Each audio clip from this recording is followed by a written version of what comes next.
India US trade deal పైన విశ్లేషణలు వస్తూనే ఉన్నాయి. మీకు ఇప్పటికే నేను చాలా విషయాలు చెప్పాను. ఈ డీటెయిల్స్ నేను విశ్లేషణ చేసేటప్పుడు మాట అన్నాను, the devil lies in details అని.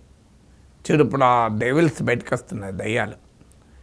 So India America trade deal కుదిరినంతోనే మన ప్రభుత్వం పీయూష్ గోయల్ గట్టిగా చెప్పింది ఏంటంటే, మన టెక్స్టైల్ ఇండస్ట్రీ, మన జెమ్స్ అండ్ జ్యువెలరీ, మన లెదర్ అండ్ ఫుట్వేర్, మన ఆర్గానిక్ కెమికల్స్, ఇవన్నీ కూడా బ్రహ్మాండంగా ఎగుమతులు చేసుకోవచ్చు అమెరికాకు.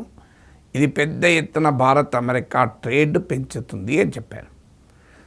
నిజమే, మనము భారతదేశం టెక్స్టైల్ రంగంలో India is one of the leading export in the world. ఈ ట్రేడ్ డీల్ వల్ల ఇండియా పైన అమెరికా విధించే టారిఫ్ 18% తగ్గుతుంది. ఇది కూడా పీయూష్ గోయల్ పార్లమెంట్లో చెప్పారు, బయట ప్రెస్ కాన్ఫరెన్స్లో చెప్పారు. మోడీ ప్రభుత్వం చాలా గొప్ప విజయం సాధించింది. మిగతా కాంపిటీటర్స్తో పోలిస్తే, ఇరుగు పొరుగు దేశాలతో పోలిస్తే తక్కువ టారిఫ్కు మనం విజయం సాధించాం. దీనివల్ల మన ఎగుమతులు పెరుగుతాయి అని చెప్పాడు. ఈ వీడియోలో నేను టెక్స్టైల్ రంగానికి మాత్రమే పరిమితమై విశ్లేషిస్తాను. మిగతావి వచ్చినప్పుడు సందర్భోచితంగా మీతో పంచుకుంటాను. సో ఈ పీయూష్ గోయల్ అన్నది నిజమా? ఎస్, నిజం. ఇండియా పైన అమెరికా 18% టారిఫ్ విధిస్తానని చెప్పింది. టెక్స్టైల్ రంగంలో మనకు కాంపిటీటర్స్ బంగ్లాదేశ్, అక్కడ 19%, పాకిస్తాన్ 19%, మీకు వియత్నాం 20%, చైనా 30%. సో ఈ 4 దేశాలు మనకు ప్రధానంగా అమెరికన్ టెక్స్టైల్ మార్కెట్లో ఎక్స్పోర్ట్స్కు మనకు కాంపిటీటర్స్. సో పీయూష్ గోయల్ అన్నది నిజం. India 18, Bangladesh 19, Pakistan 19, Vietnam 20, China 30.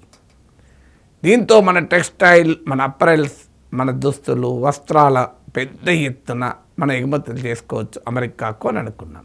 నిజమే, America total textile market, America పూర్తిగా టెక్స్టైల్ మార్కెట్ విలువ $118 బిలియన్, $11,800 కోట్ల, $118 బిలియన్.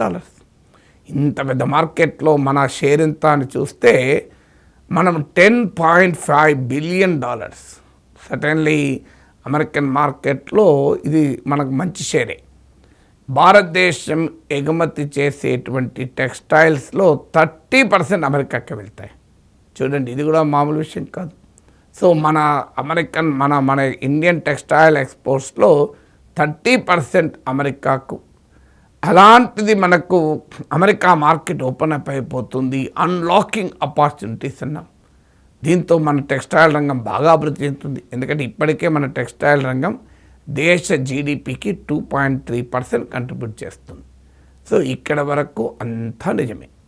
కానీ ఏం జరిగింది? సో డామిట్, కత్త అడ్డం తిరిగింది అని అన్న గిరీష్ డైలాగ్ గుర్తొస్తుంది. ఏం జరిగిందంటే అమెరికా బంగ్లాదేశ్ల మధ్య కూడా ఇలాంటి ట్రేడ్ డీలే కుదిరింది. ఈ ట్రేడ్ డీల్లో బంగ్లాదేశ్ పైన 19% టారిఫ్ ఉంటుంది, కరెక్టే. కానీ బంగ్లాదేశ్ ఎక్స్పోర్ట్స్కు వెన్నెముక టెక్స్టైల్స్. మనమన్నా ఇంకా చాలా ఎగుమతి చేస్తాం. బంగ్లాదేశ్ టెక్స్టైల్స్ అండ్ అప్పరెల్స్ ఎగుమతులే ప్రధానం. బంగ్లాదేశ్ గ్రోత్ స్టోరీకి సీక్రెట్ అదే. సో బంగ్లాదేశ్ చేసేటువంటి టెక్స్టైల్ అప్పరెల్స్ ఎగుమతుల్లో కొన్ని రకాల వాటికి 0 డ్యూటీ ఉంటుంది అని అమెరికా బంగ్లాదేశ్ ట్రేడ్ డీల్లో రాసుకున్నారు. 0, ఇండియాకి 18% కానీ బంగ్లాదేశ్కు 0. అవి ఏంటంటే, అమెరికా కాటన్ ఉపయోగిస్తే 0 డ్యూటీ. చూడండి, అమెరికా వాళ్ళ మెలకు ఎలా పెట్టారో చూడండి. అమెరికా కాటన్ కొని, అమెరికా నుంచి కాటన్ ఇంపోర్ట్ చేసుకొని వాటిని టెక్స్టైల్స్గా, డ్రెస్ మెటీరియల్స్గా మారిస్తే దానికి 0 డ్యూటీ అమెరికాలో అమ్ముకోవచ్చు. అంటే లేబర్ మాత్రమే లాభపడుతుంది, ఇక్కడ రైతులు లాభపడరు బంగ్లాదేశ్లో. అలాగే చేనేత వస్త్రాలపైన 0 డ్యూటీ. సో ఈ 2 ఆస్పెక్ట్స్తో ఇప్పుడు ఇండియాకు టెక్స్టైల్ రంగంలో అమెరికాతో కుదిరిన ట్రేడ్ డీల్ అడ్వాంటేజ్ కాస్త ఉష్కాకైపోయింది అన్న ఆందోళన కలుగుతోంది. ఎందుకంటే ఆటోమేటిక్గా Bangladesh will have a upper hand. ఎందుకంటే మనది 18% అయితే బంగ్లాదేశ్ 0% కదా. సో ఆటోమేటిక్గా వాళ్ళకి అడ్వాంటేజ్గా మారిపోతుంది. వాస్తవంగా ఇండియా అమెరికా ట్రేడ్ డీల్ కుదిరాక బాగా లాభం వస్తున్న రంగం టెక్స్టైల్ రంగమే. ఎందుకంటే ట్రంప్ విధించిన టారిఫ్ల వల్ల టెక్స్టైల్ రంగం ఎగుమతులు బాగా దెబ్బతిన్నాయి. ఇక నవంబర్ 2025లో అంతకుముందు ఏడాది క్రితం నవంబర్ 2024తో పోలిస్తే ఇండియాస్ టెక్స్టైల్ ఎక్స్పోర్ట్స్ టు అమెరికాకు భారతదేశ టెక్స్టైల్ ఎక్స్పోర్ట్ 31% తగ్గాయి. సో అందువల్ల ట్రేడ్ డీల్ కుదరంగానే 18% టారిఫ్ తగ్గడంతోనే, అది కూడా బంగ్లాదేశ్తో పోలిస్తే 1% తక్కువ ఉండడంతోనే పీయూష్ గోయల్ లాంటి వాళ్ళు గొంతు చించుకొని చెప్పడం మొదలుపెట్టారు. చూడండి, మోడీ సాధించాడు, మన దేశ టెక్స్టైల్ ఇండస్ట్రీని కాపాడుతున్నాడు అని చెప్పారు.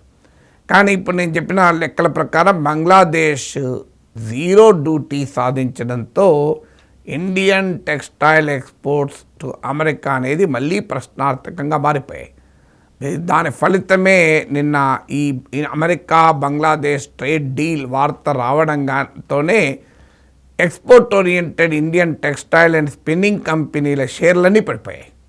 ఇంకొక ఆందోళనకరమైన విషయం, ఈ అమెరికన్ కాటన్తో తయారైనటువంటి టెక్స్టైల్స్ ఎక్స్పోర్ట్స్ పైన అమెరికా 0 డ్యూటీ విధిస్తుంది. అంటే బంగ్లాదేశ్ అమెరికా నుంచి కాటన్ కొని టెక్స్టైల్స్ దుస్తులుగా వస్త్రాలుగా మార్చి అమెరికాకి ఎక్స్పోర్ట్ చేస్తే 0 డ్యూటీ ఉంటుంది.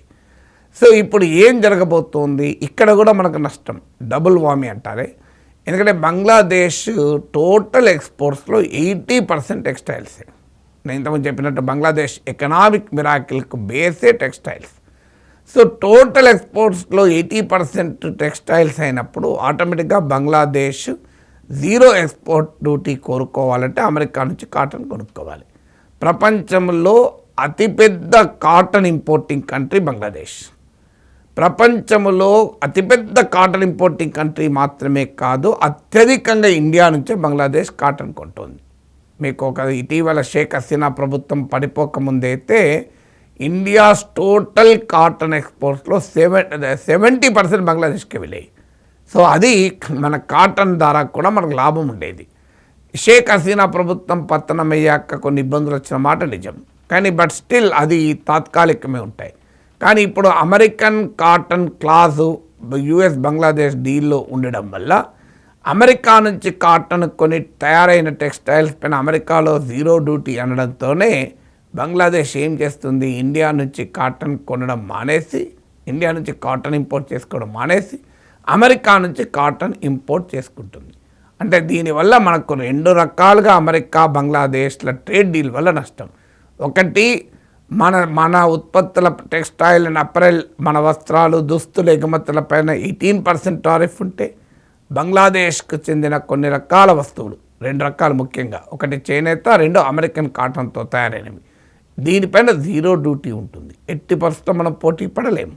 సో మీకు $10 ఒకటి ఉంటే, ఉదాహరణకు బంగ్లాదేశ్ $10 ఉంటే మనది $11.8 అయిపోతుంది. ఎలా మనం పోటీ పడగలం? ఇక ప్రొడక్షన్ కాస్ట్ కూడా బంగ్లాదేశ్లో చౌకగా ఉంటుంది. ఈ డైమెన్షన్ కూడా మర్చిపోకూడదు మనం. ఎందుకంటే ఇండియాలో కాస్ట్ ఆఫ్ లేబర్తో పోలిస్తే బంగ్లాదేశ్లో కాస్ట్ ఆఫ్ లేబర్ చాలా తక్కువ ఉంటుంది, ఎందుకంటే అది పేద దేశం కనుక. సో మీకు ఈ డైమెన్షన్ కూడా యాడ్ అయినప్పుడు మనతో పోలిస్తే క్లియర్గా మన బంగ్లాదేశ్ టెక్స్టైల్స్ 20-30% చీప్ ఉండే అవకాశం ఉంది.